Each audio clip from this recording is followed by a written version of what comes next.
Boa noite, pessoal de casa. Hoje estamos como? Hoje estamos domingando aqui, né? Com mais uma leitura para a palavra. Hoje um pouquinho mais tarde. Do lado aqui, Vitor Abu. E hoje vamos para mais um episódio de Autores da Nossa História. Vitor, quem são os autores? Olha que burrice. Quem são? Porque já está embaixo. Mas quem são os autores que a gente traz hoje para o segundo episódio de Autores da Nossa História? Oi, João. Oi, pessoal. Então, hoje os autores são Lima Barreto, Elizabeth. Deu uma travada. Mas Lima Barreto, Elizabeth Jean e Ed Dutra, né? Isso. Meu áudio tá melhor agora? Melhorou, mas é porque tinha dado uma cortada quando você terminou de falar o nome dos outros. Mas vamos lá. Bom, três grandes autores da nossa história. Lima Barreto, um grande autor da literatura brasileira. Elizabeth Jean, uma grande escritora, autora de novelas da Rede Globo. Escreveu inúmeros sucessos espíritas, por isso também eu acho que foi importante a gente trazer ela para a gente falar um pouco da temática, né? Para a gente debater um pouco sobre a temática. Hoje é a única autora que traz histórias na temática espírita. E Ed Dutra, que é um autor do mundo virtual, que fez muito sucesso na tela da Web TV. Sem mais delongas, para a gente não fazer um programa gigantesco, porque a gente ama falar muito, nós vamos começar com Lima Barreto.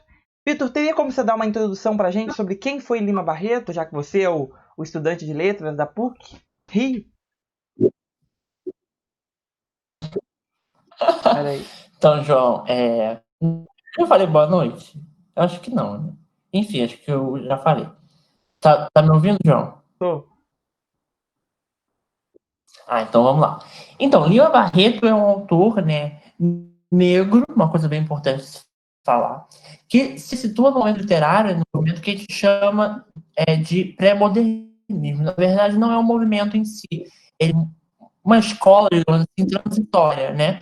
Porque no pré-modernismo acabam sendo inseridos ali autores que não são nem parnasianos, né, e simbolistas, nem modernistas propriamente ditos, né, por uma questão até de tempo cronológico.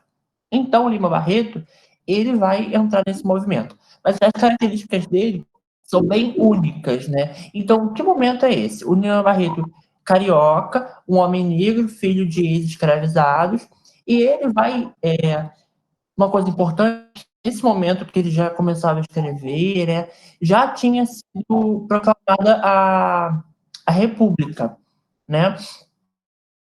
E o era contra esse movimento, esse regime. Ele era monarquista. Então, em muitos dos seus textos, ele dava, né, muitas críticas a essa sociedade. Tem mais demais, Peraí, Vitor, não deu sei uma se cortada no seu áudio. exatamente o nome. A Partido Republicano. Deu uma cortada. Então tá tudo bem. Então, ele fazia muitas críticas a essa sociedade republicana. Tem um texto, uma crônica dele, que, se não me engano, é 15 de maio o nome, em que ele faz duras críticas à República, né? Porque, como eu falei, ele era uma pessoa, né? Um apoiador da monarquia, do regime de. Então, ele faz muitas dessas críticas em seu texto. Além disso, ele faz críticas a essa sociedade, né, um autor que lá naquela época fazia esse tipo de crítica. Então, João, se travar alguma coisa, você me fala. Agora deu uma melhorada. Ele fazia muitas críticas, né? Como eu falei, ele teve uma produção vasta de contos e crônicas principalmente, né, que são muito curtas. Tem até um site que em domínio público já, que é Crônicas de Lima Barreto. Só de botar no Google que aparece logo no começo o domínio público lá com várias crônicas. Tem ótimas crônicas, elas foram escritas mais ou menos em 1900, né? Foi a época em que o Lima escreveu, em 1922, quando começou a Semana de Arte Moderna, né? E ali também ele, de certa maneira, influenciou muito os modernistas, porque ele já trazia na linguagem dele muito a linguagem falada, né? Ele dizia isso, que a linguagem que era para se escrever era a linguagem que as pessoas falam. Então, de escrever o que as pessoas falam, oralidade, né? Coloquialidade, ele já trazia. E é um autor muito disso, né?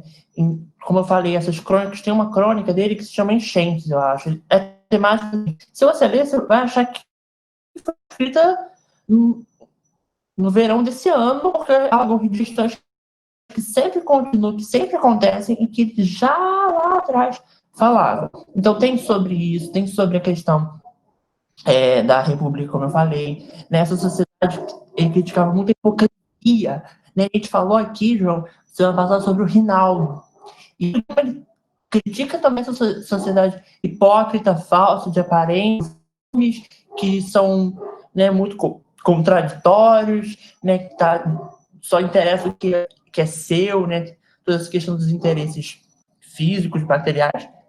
E é isso. Tem a obra que uma vez no programa, logo no começo, que a gente falou sobre Policarpo, né, Tristan Policarpo Quaresma, que é dos romances o mais conhecido.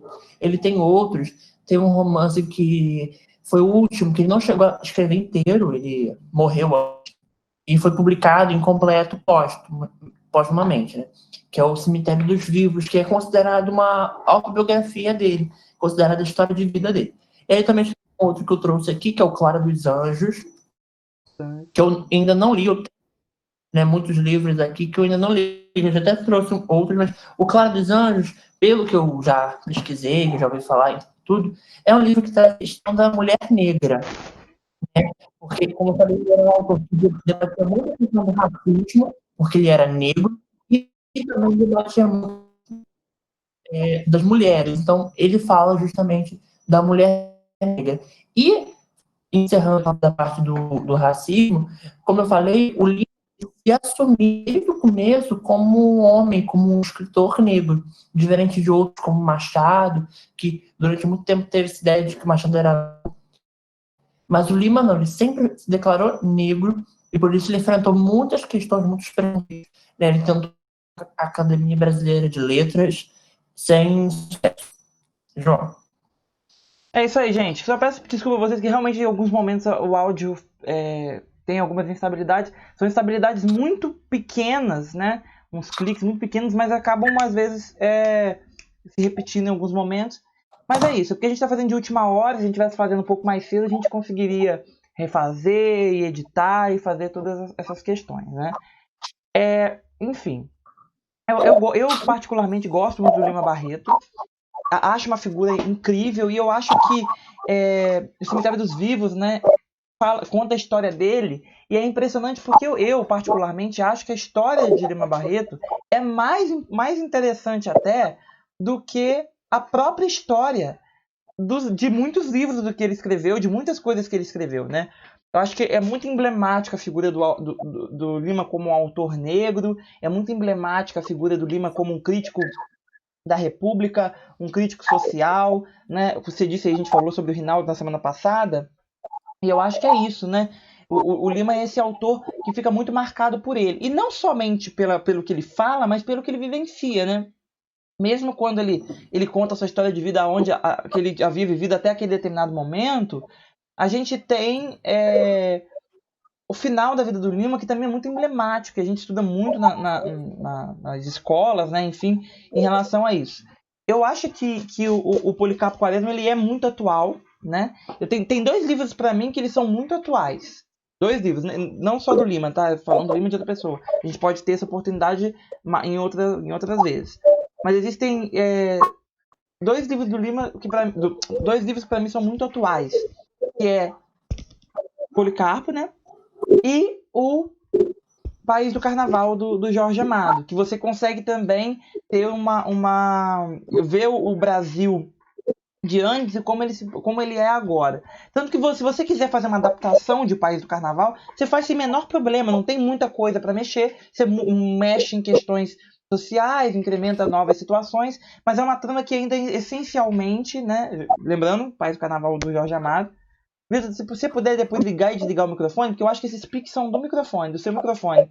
Por isso que tá cortando às vezes a sua voz. Então eu acho que o País do Carnaval, assim como o Policarpo, fala muito sobre essa sociedade, sabe? Diz muito sobre a sociedade e como é possível retratar, falar lá atrás de uma coisa, e é triste até isso, né? Eu gostaria muito que produções como o Desfile de Policarpo Quaresma e o próprio País do Carnaval e outras novelas como Vale Tudo e tudo mais fossem anacrônicas. Eu gostaria muito, preferia ler um livro, porque assim, a gente vê isso. E uma coisa que eu acho interessante também na crítica social do Lima é que o Lima é um cara, um crítico feroz e sem medo algum, né? Sem medo algum, porque o cara faz, no Desfile de Policarpo Quaresma, ele não faz uma referência política, ele cita Floriano Peixoto. Então, assim, ele não tem aquela questão de vou fazer uma crítica social, vou achar uma maneira de fazer uma crítica, como Chico Buarque, na época da ditadura militar, fez em relação a música, com a música Cálice, o Alegria, Alegria, e todas as outras músicas da ditadura militar, né, de 64 a 85, que o Lima Barreto fazia críticas daquele momento também militar inicial da República, mas sem medo algum.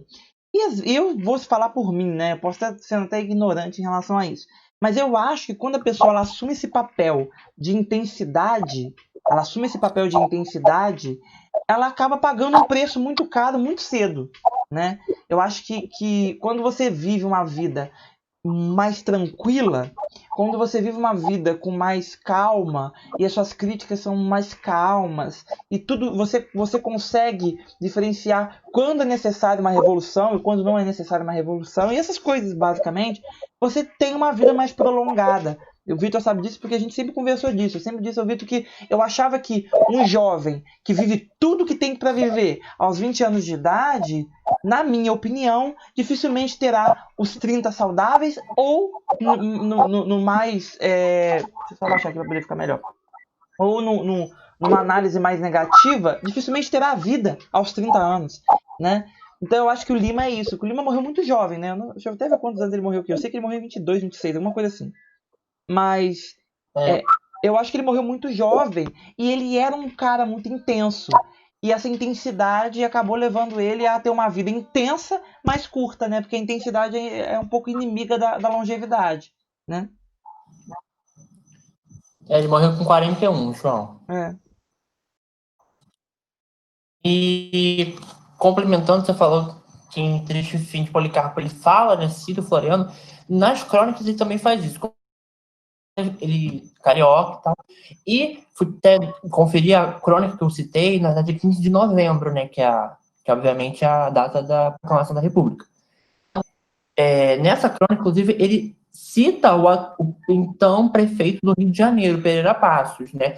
Para quem não lembra das aulas de história, nessa foi feita a reforma Pereira Passos no Rio de Janeiro, modernizando toda a cidade.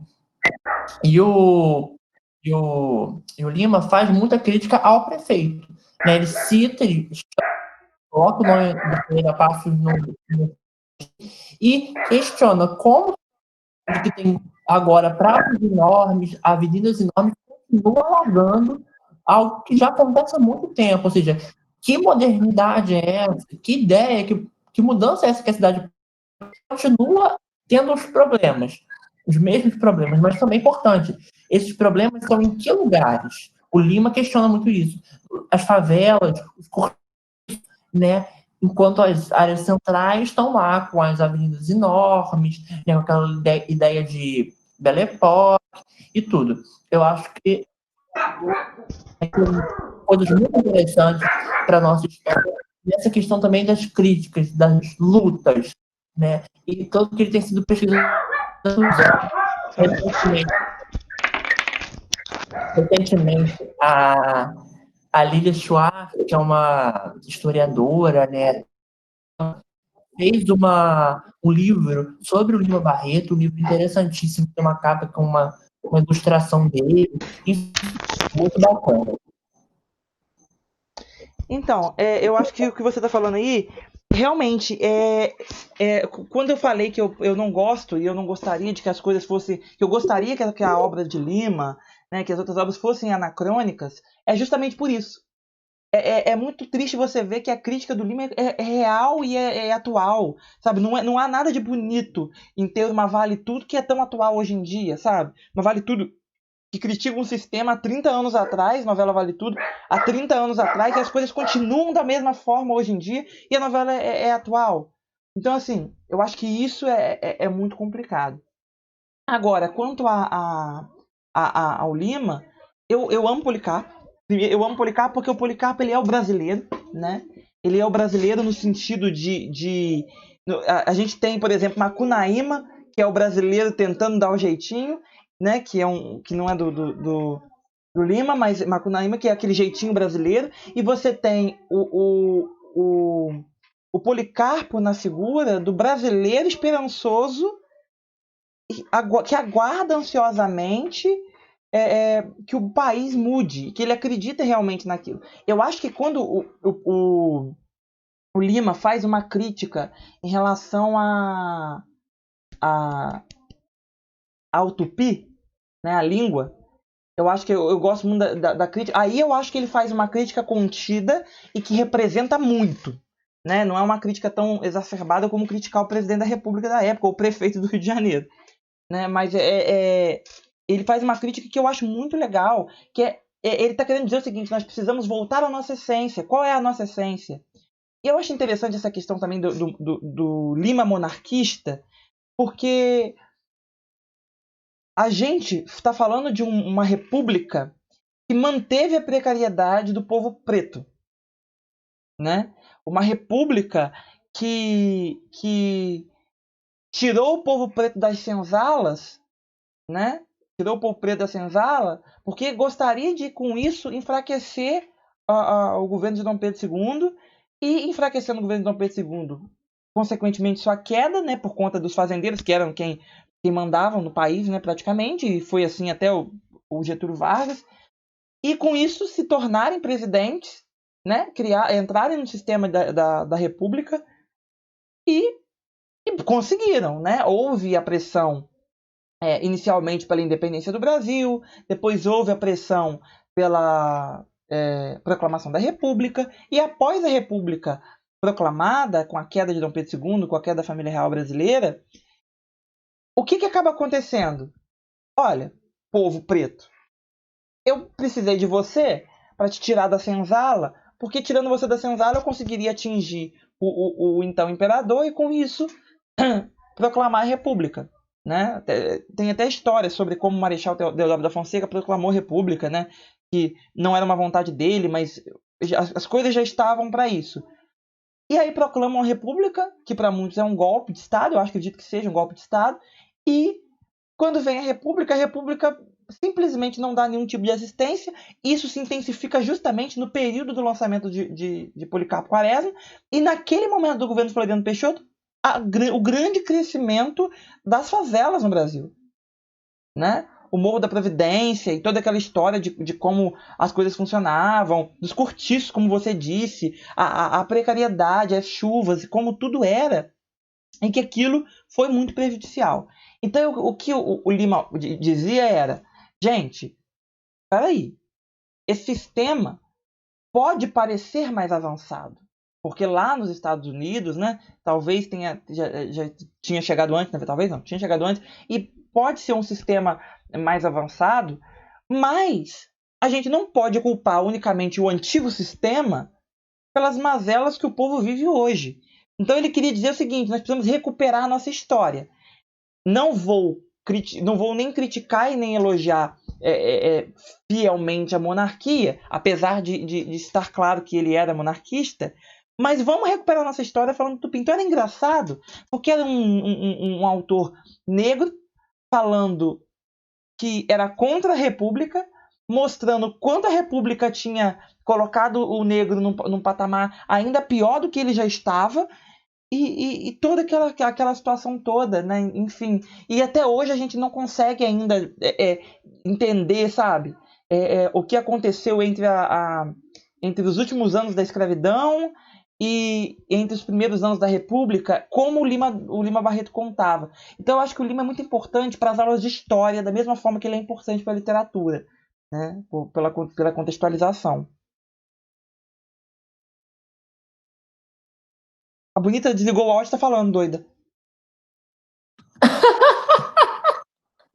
E como eu falei, a importância que a Europa, né, tinha naquela época. Então, como que tudo se pautava em a influência, né, da questão da escravidão, né, no caso da abolição, né, as expressões, também essa coisa da modernização, né, das reformas urbanas e tal. Eu acho que é um autor que pelo menos, né, alguma coisa, algum texto, né, como eu falei, né, existem as crônicas disponibilizadas em domínio público, então é só no Google, são crônicas que não tem nenhuma página, então assim, lê esse texto, vê o que ele te provoca, o que ele te gera, porque realmente, pelo menos na minha opinião, vale muito a pena, sim.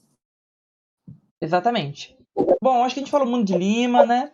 E agora, que a gente já está em 20 minutos mais ou menos, nós vamos começar a falar sobre Elizabeth Jean. Elizabeth Jean é uma autora, uma escritora maravilhosa, que escreve novelas para a Rede Globo, né? E desde 2007, se eu não me engano, com Eterna Magia, ela está escrevendo novelas no horário das 6. Ela é uma figura, sim, uma figura que sempre marca presença no horário das 6. É aquela famosa que em algum momento aparece, né? Da mesma forma que a Glória Pérez em algum momento aparece às 9, Elizabeth Jean em algum momento aparece às 6. Eterna Magia, Escrito nas Estrelas, Amor Eterno Amor, Além do Tempo e Espelho da Vida foram algumas das novelas que a autora escreveu. A Elizabeth Jean é conhecida por escrever novelas espíritas.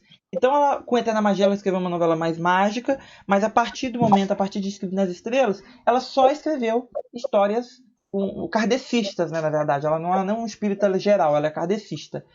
E são tramas emocionantes. Eu trouxe a Elizabeth Jean, sugeri ao Vitor trazer a Elizabeth Jean, porque a Elizabeth Jean tem um fator muito curioso que eu acho que gera um debate maravilhoso.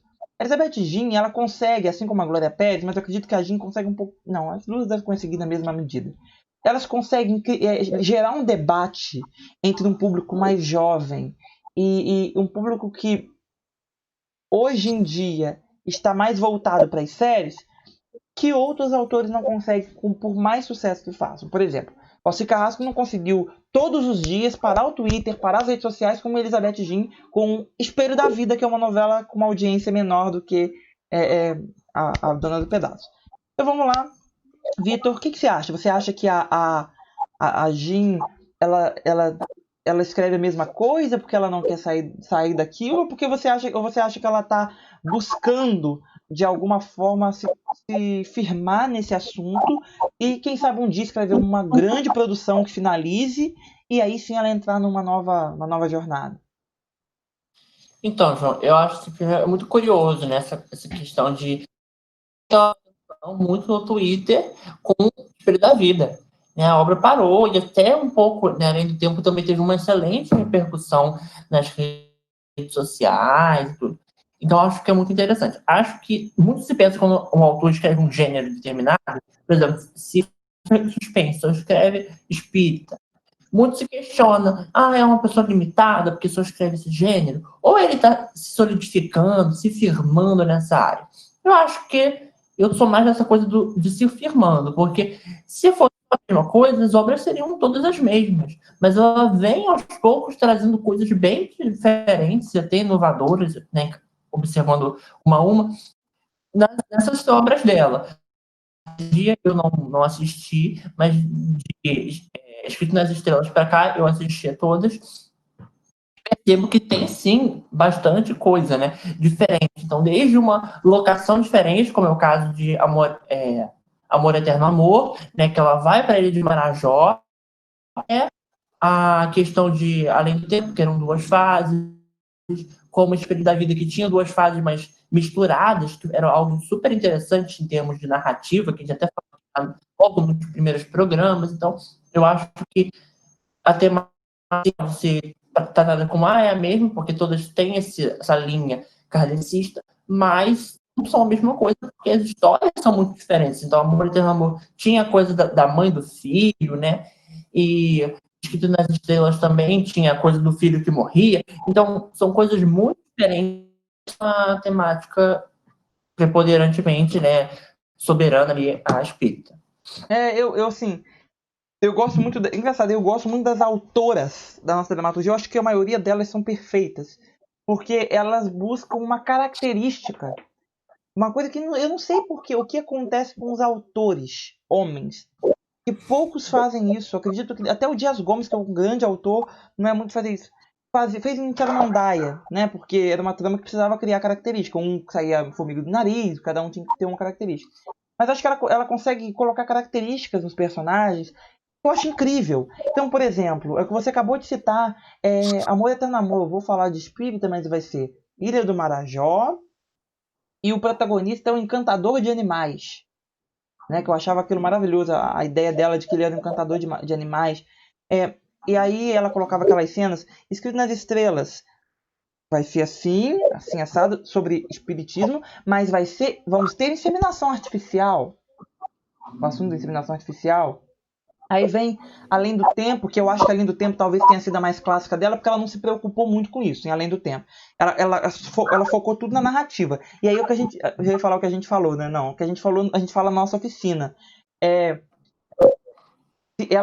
Nas outras ela não tinha postado numa narrativa diferente, então ela apostou em construir os personagens de uma forma diferente. Nessa, em Além do Tempo, ela postou numa narrativa diferente, então ela falou, não, já postei numa narrativa diferente, eu vou fazer os personagens de uma forma mais clássica, a história mais clássica.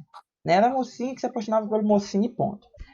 Em Espelho da Vida, ela constrói toda aquela história para falar de passado e futuro, e ela cria simplesmente uma storyline perfeita, que ela coloca um grupo de cinema que vai gravar numa cidade do interior de Minas Gerais. Incrível. Então, assim, eu acho que ela é assim, a Glória Pérez é assim, a Duque e Thelma, quando vão falar, olha, nós vamos falar dessa história aqui, mas é interessante se a gente falasse no Nepal, se a gente falasse de um desmoronamento lá.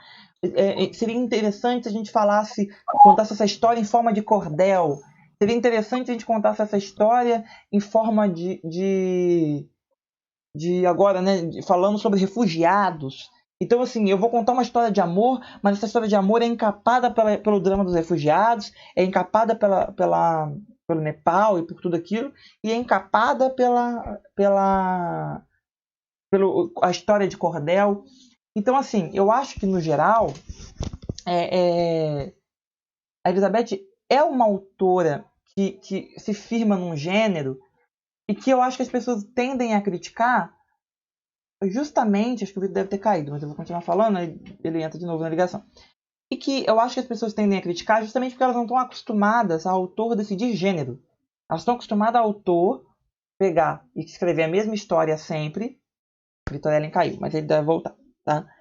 Elas estão acostumadas a fazer a mesma história sempre. E nessa mesma história...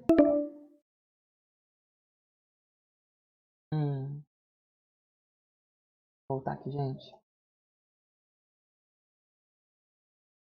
Sim.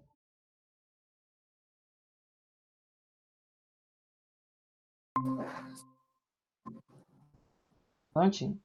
Temos uma leve caída aí, mas está tudo bem. Deixa eu compartilhar para o Vitor de novo aqui.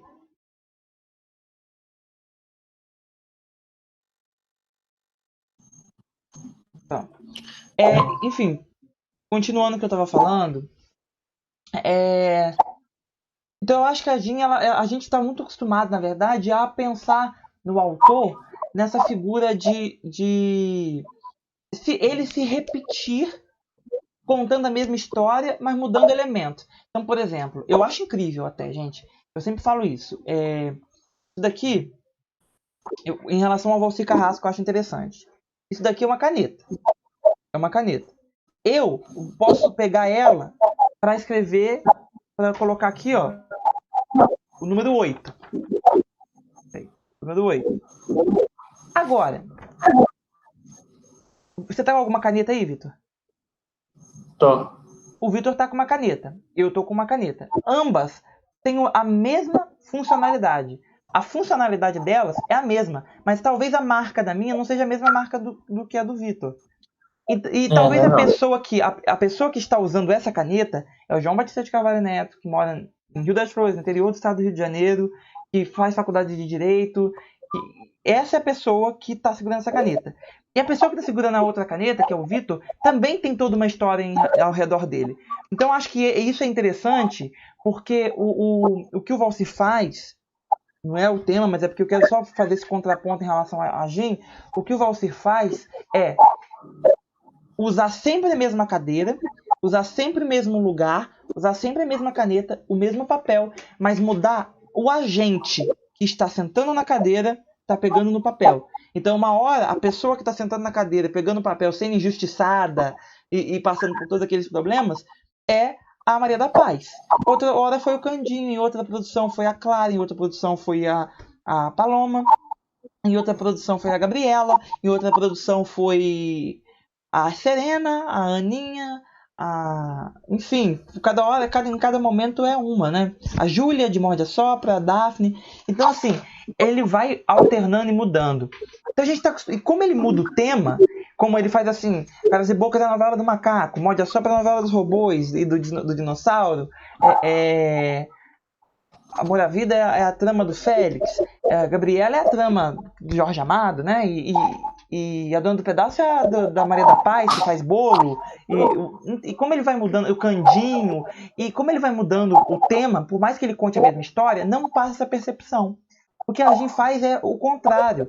A cada produção que ela faz, por mais que ela use o tema parecido, que é espiritismo, ela apaga o que ela escreveu e ela reconstrói a trama. Então eu gosto muito dela e eu acho que a gente agora poderia começar já ir para a segunda parte, que é debater o alcance dela nas redes sociais. Eu quero saber primeiro do Vitor. Por que esse alcance gigantesco com um público que não é um público tão acostumado a assistir novelas, é um público que hoje em dia está muito voltado para as séries, né? Como explicar que tramas como as da Elizabeth Jean consigam angariar um público tão grande a ponto do Google falar que o primeiro lugar nas buscas do Google foi Espelho da Vida, que era uma novela que estava flopando em audiência na TV aberta. Então, João, eu preciso tentar explicar, né? Porque eu acho que podem ter alguns fatores. Na época, acho que uma tentativa de trazer um pouco desse público era colocando, por exemplo, a Kéfera, né? Mas eu, pelo menos, posso estar falando besteira, mas já não vejo com tanto crescimento nessas figuras como ela e outros, né, atores que eram bem das redes que estavam na novela. Mas eu acho que também tem, por exemplo, em Além do Tempo, eu acho que era uma história que atraía muito também as pessoas clássicas, né? E pessoas jovens que gostam de histórias de época, de cavalo, da mocinha. Então, eu falo por mim, na minha época, na minha escola, tinham pessoas da minha idade, acho que eu estava no primeiro ano do ensino médio, que assistiam e comentavam Além do Tempo. Uma coisa, assim, pelo menos na minha realidade, muito pouco comum. Pouco jovens da cidade veem novela, comentam novela. E essa história, acho que tinha muito disso.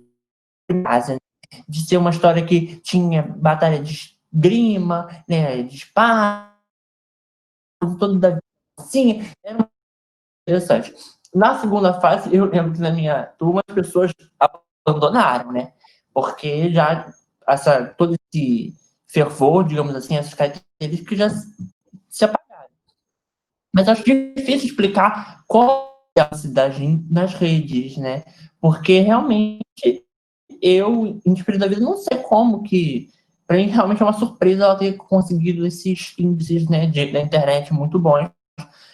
Realmente não era. Mas a qualidade, eu, pelo menos, Espírito da Vida, acho que foi uma das melhores dela, porque realmente era muito, muito boa. Ainda mais, né, quando deslanchou lá na reta final. Então, exatamente. Eu prefiro Espelho da Vida a Além do Tempo. Eu fico assim com muita dificuldade para dizer isso, porque a primeira fase de Além do Tempo é perfeita. Eu lembro que o tio da minha prima, ele tinha falecido. Eu tenho sempre uma história assim com novelas da Elizabeth, porque quando eu tava passando Amor Eterno Amor, a minha avó tinha falecido, foi 2012, né? Aí a minha avó tinha falecido na semana, dia 8 de março. Então eu consegui assistir metade, mas depois chegou um momento naquela questão dela estar internada, eu não consegui acompanhar direito o início, né? E aí depois eu tive uma relação parecida com Além do Tempo, que aconteceu essa questão do falecimento do tio da minha prima. E eu lembro que eu demorei um pouco a começar a pegar a trama e eu tava com medo de não conseguir pegar a primeira fase. E quando eu peguei a trama, já tava, uma semana já tinha se passado, e eu falei, gente, eu não tô gostando. E não era porque tava ruim, é porque eu não tava conseguindo entender. Na época, eu acho que não existia Globoplay da forma que existe hoje, eu não tinha, pelo menos. E, e mesmo se tivesse, a gente não fazia maratona de nada, não existia, não tinha esse hábito. E mas eu lembro que ela já começou muito, muito com fervor muito grande. Também ela substituta de Sete Vidas, que também tinha ido muito bem. Então, assim, ela entrou num momento que as pessoas estavam com vontade de assistir. E eu fiquei muito surpreso, realmente, com toda a repercussão de Além do Tempo. Né? A virada da trama. E eu acho que eu ficava muito surpreso também, porque a forma que a produção chamava atenção. Chamava atenção. O Temer tá diferente. Chamava atenção e parava, sabe? Fazia as pessoas ficarem vidradas na tela. E, e, e aquilo foi muito, muito marcante para mim. E aí, quando veio Espelho da Vida, o que acabou acontecendo? Um novo boom. A trama começa fraquinha, as pessoas não dão muita ideia. Quando chega em janeiro, de janeiro adiante, ela começa a explodir nas redes sociais, mas aí é que entrou aquela questão, ela começa a explodir nas redes sociais, mas ela, em momento nenhum, nem na reta final, ela foi uma trama de grandes audiências, né? A Espelho da Vida foi substituta de Orgulho e Paixão? Foi, né? Foi. Orgulho e Paixão, que era uma trama de 22 pontos de média. Então, peraí, ela foi substituta de uma trama de 22 pontos de média e ela marcou isso na reta final. Então, assim, era uma audiência acima da meta, mas como assim? Então, as redes sociais pararam. Espelho da Vida ganhou capa de revista. O fenômeno Espelho da Vida, e era a segunda pior audiência do Horário das 6.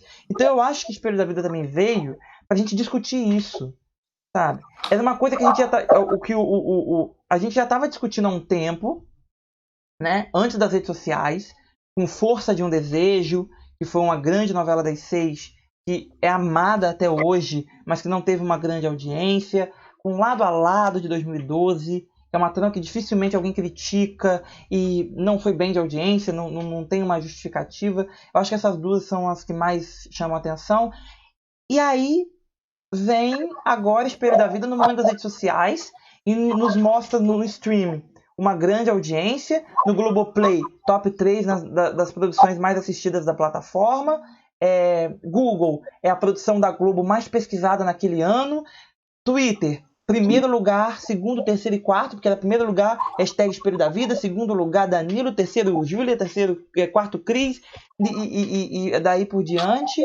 Facebook, show de compartilhamentos, um crescimento exacerbado das redes sociais, porque até então a recordista, há pouco tempo, era de retweets e tudo mais, era Sangue Bom, com 200 retweets. Coisa que hoje, se a gente postar uma militância lá, a gente consegue, né? Pra você ver como é que realmente mudou. Então, Sangue Bom era a recordista de sucesso no Twitter. E aí vem A Força do Querer, também já tinha quebrado o recorde. E aí vem Espelho da Vida e faz aquele sucesso absurdo. Então, assim, é uma coisa a se questionar. A gente precisa questionar se o Ibope tem... Como o Ibope vai ter importância a partir de agora. Porque as coisas estão acontecendo de uma forma muito estranha. Tipo, Órfãos da Terra teve 22 pontos de média geral e teve uma repercussão desse tamanho. Só teve no início e depois teve uma repercussão desse tamanho. Não teve repercussão entre a mídia, não teve repercussão entre o Twitter, entre o Facebook, entre lugar nenhum. E aí é uma trama que teve 22 pontos de média de audiência no Ibope. E aí a outra, que foi a anterior, parou todo mundo parava para comentar ela. Era um assunto que era debatido em qualquer lugar. 18 pontos de média. Então, assim, a gente vai precisar começar a discutir isso daqui para frente. Discutir o quanto a audiência hoje reflete realmente o público, o que o público pensa, o que o público sente. Porque o que a gente via era as donas de casa rejeitando Espelho da Vida e Espelho da Vida saindo ganhando prêmio no prêmio como melhor obra do ano pela Associação Paulista de Críticos. É uma associação seríssima de anos e anos, ganhando, de mais de 50 anos, ganhando como melhor produção. O que a gente viu é Vitória Estrada sendo alçada a um posto de uma das maiores novas atrizes do momento.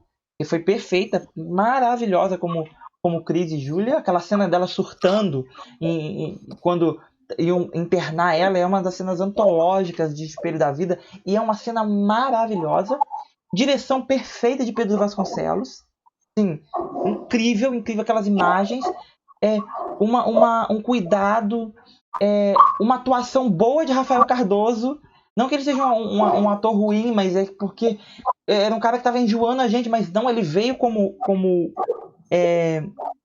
dois personagens e ele chamou muita atenção, eu gostei muito. O personagem, o Danilo, né, que era o personagem recente, era um personagem maravilhoso, gente, maravilhoso, maravilhoso.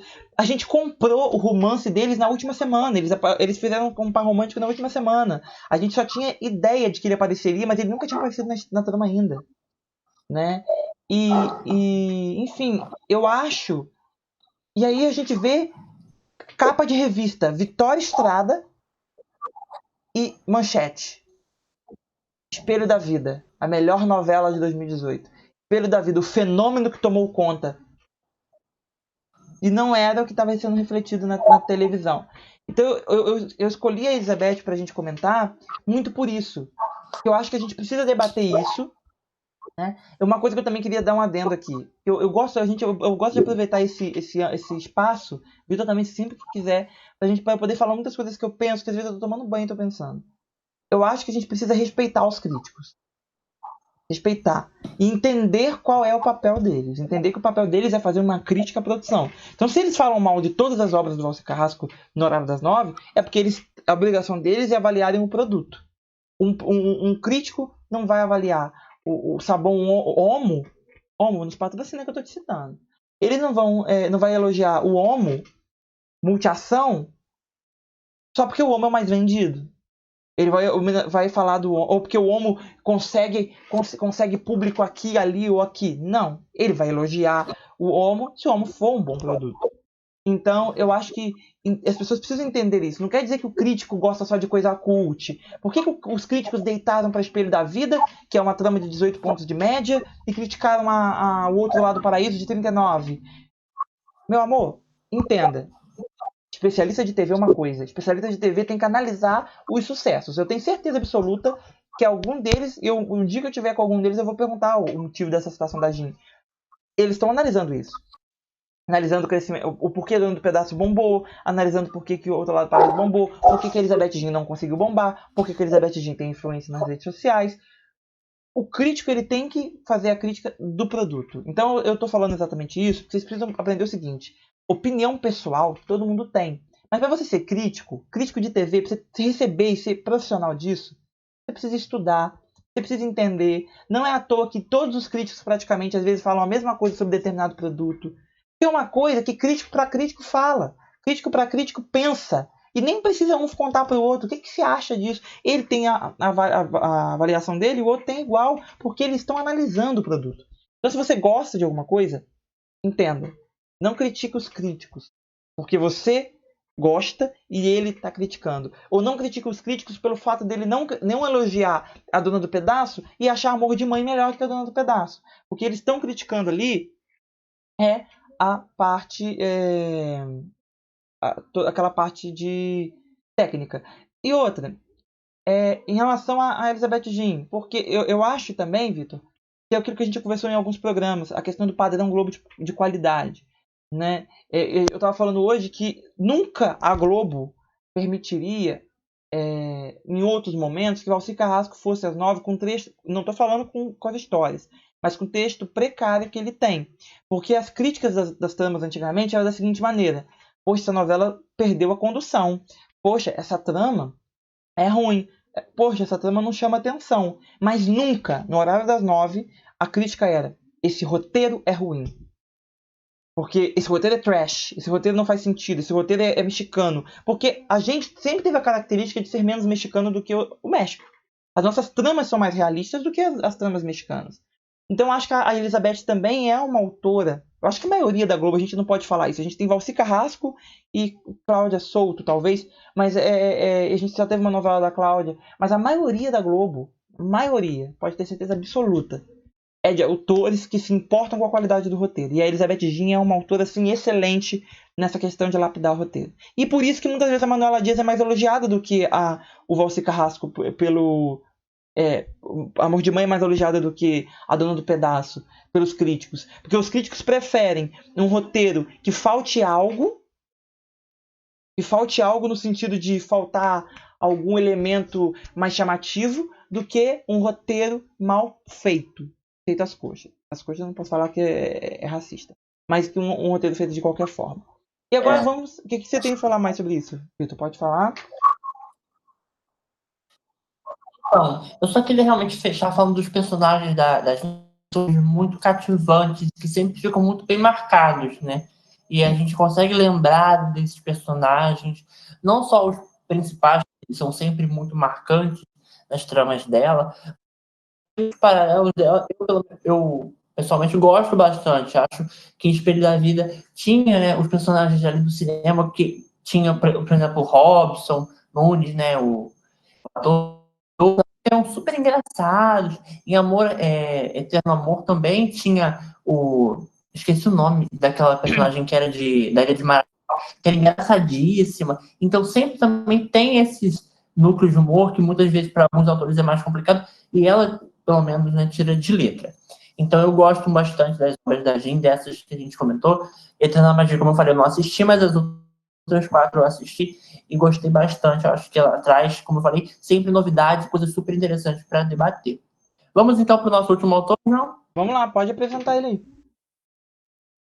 Então, vamos falar de Ed Dutra, pessoal, que é um autor do mundo virtual, da Web TV, né? Já está há tempos aqui na MV. O Ed tem uma fama nas redes sociais por não gostar de sapos, né? Sempre saberemos dessa.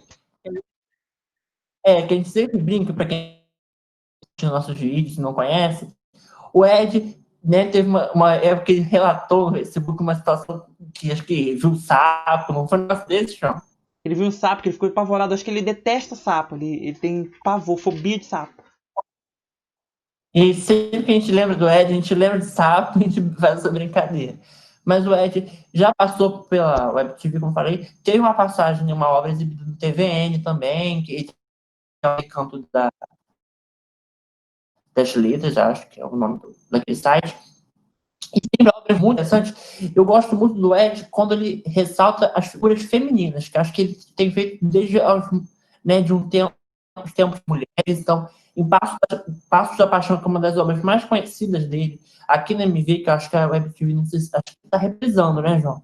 Tava reprisando, não sei se já terminou. Então, eles estão reprisando. Tem também essa aqui da personagens femininas, né? A personagem da Malu Gari, que se não me engano é a protagonista, também tem a Bruna Lombardi. Então, sempre as personagens femininas muito importantes. Em Talismã Cristina Fernandes, acho que a Thaís Araújo, então ele sempre traz personagens femininas muito potentes. E outra coisa que eu gosto é que o Ed, ele sempre traz também essas inovações, né? Então, em Terra da Garoa, ele trouxe algo bem diferente. De Passos da Paixão, por exemplo, que é uma obra no Rio de Janeiro, né? Terra da Garoa, ele passa lá em São Paulo, é outra história. Então, ele sempre vem trazendo coisas diferentes, né? Mar da Vida, que foi a do TVN.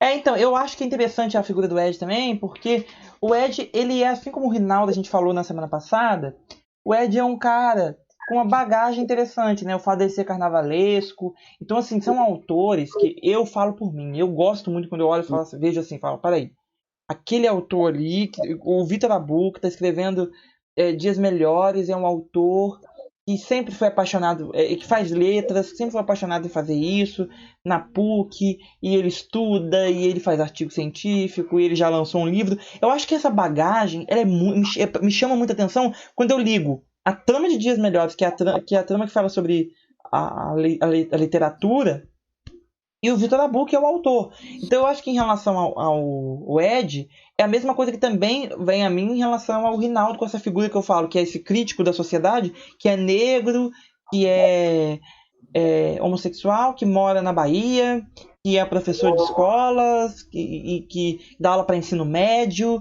que mora numa cidade considerada uma cidade violenta, que é Itabuna. Enfim, então eu acho que essa figura é muito importante quando a gente vai ver a obra dele, ver como ele não fala disso olhando de cima para baixo, como se ele estivesse vivendo uma realidade tão diferente. Mesmo que a gente não esteja vivendo, é igual fala de você mesmo, né? Que faz estágio, que dá aula em escola pública, mas que não vivencia aquilo, aquela realidade, vivencie você sentindo aqueles problemas, estar lá te faz experiente, né? Eu acho que o Ed é assim também. Eu acho que essa questão de estar perto de mulheres. O carnaval é o carnaval. O carnaval é das mulheres, né? A escola de samba é da mulher. A rainha de bateria é essa figura. E eu sempre sinto essa figura muito presente nas obras do Ed. Em Passos da Paixão, principalmente. Essa figura da mulher como grande protagonista. E nem grande protagonista eu falo só dela ser a protagonista como personagem, mas de ser a grande protagonista como pessoa, como representante. Eu sinto Passos da Paixão como isso, como um carro alegórico. E a mulher é a rainha de bateria que segue dali por diante. E eu acho interessante a gente trazer a figura dele, assim como a gente trouxe do Rinaldo, e que são pessoas que incentivaram gerações de escritores. Né? Eu acho que agora a gente já está numa terceira geração de escritores, mas a nossa geração é a segunda após eles. Né?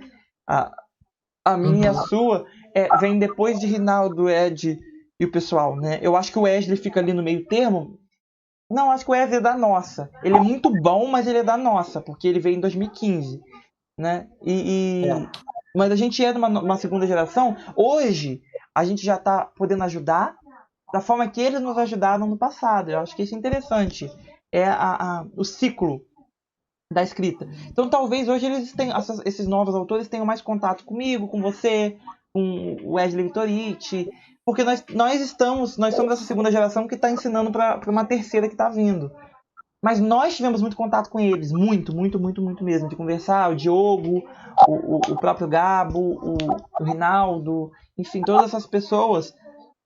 E o Ed, essa figura é muito importante. Ele já esteve no TVN com a gente com o Mar da Vida, né? Mandou pra gente a trama na época, completa. A gente exibiu, fomos muito felizes também em relação a isso. E o que você acha, Vitor? Você sente isso também em relação a ele? Essa força presente, muito do que ele gosta nas produções dele? Sim, eu lembro que teve uma vez num programa se foi TVN, Carnaval, né? Programa de entretenimento, e chamou o Ed. Super feliz pelo convite, mandou um depoimento. Ele sempre tem essa entrega. Como você falou a questão da mulher, em Talismã, filme das novelas dele exibida na Web TV há pouco tempo, isso, né? Duas mulheres que eram garotas de programa. Então, mais uma vez, essa figura da mulher, né, em destaque, uma mulher que, né, nessa profissão tem também toda uma subvalorização, preconceito, todo mundo sabe disso. E ele retrata sempre muito bem essas figuras. Gosto bastante desse retrato. E como você falou, dessa figura que ajuda todo mundo, sempre dava entrevista. Eu não sei, acho que o Ed já não está mais escrevendo, né? Mas ele sempre marcando presença em programas e tal. Eu acho que é uma figura marcante do MV. E, com certeza é um autor da nossa história do MV. O Ed, junto com o Renato, Felipe, Diogo, né? Lá dos tempos mais antigos, mas que com certeza ainda faz sucesso. Passos da Paixão aí em reprise, com certeza deve estar fazendo sucesso, porque é uma trama que marcou o MV e com certeza deve estar agradando muita gente ainda. Então, eu acho isso, né? Eu acho que a contribuição é muito importante, foi muito importante, continua sendo, né? De um momento muito feliz também do mundo virtual. Era um momento que a gente viveu, que era um momento de disciplina. Era uma coisa de disciplinar novos autores, era mais do que lançar, a disciplinar. Então, assim, para você conseguir chegar lá, você chegar na Web TV principalmente, você tinha que lutar muito. Então, assim, eu lembro que eu tive uma minissérie, e aí eu organizei, eu não tinha essa facilidade que eu tenho hoje de montar, escrever, montar uma escaleta, entregar o episódio, e a pessoa fala, nossa, tá ótimo. Não tinha essa facilidade. Então a gente ficava tempos e tempos planejando, tempos e tempos escrevendo. E eu posso falar uma coisa? Era legal. Me fez aprender muito. Eu acho que é mais do que, ai meu Deus, eu estou lendo a sua produção e com um olhar leigo estou te elogiando. O olhar crítico deles, muitas vezes, e olhar e falar, olha, não tá tão legal. Isso aí podia ter tomado um outro caminho. Acho que não seria interessante que fosse dessa maneira. Então tudo isso era muito importante. Então era de um momento muito legal. Porque era um momento que a gente sentia respeito por aqueles que já estavam aqui há mais tempo, sabe? E respeito pelo MV, respeito pelo público. A gente escrevia pensando no público, a gente tentava dar o nosso melhor sempre, né? Enfim. E aí você falou sobre Talismã, também teve Escolhas da Vida, né? Onde ele escreveu a trama, né? Com as lésbicas e tudo mais. Então, assim, e aí você vê que esse padrão Globo de qualidade, é interessante isso, né? A gente fazer essa referência, que eu acabei de citar com a Elizabeth Jean, era um padrão que também existia no MV.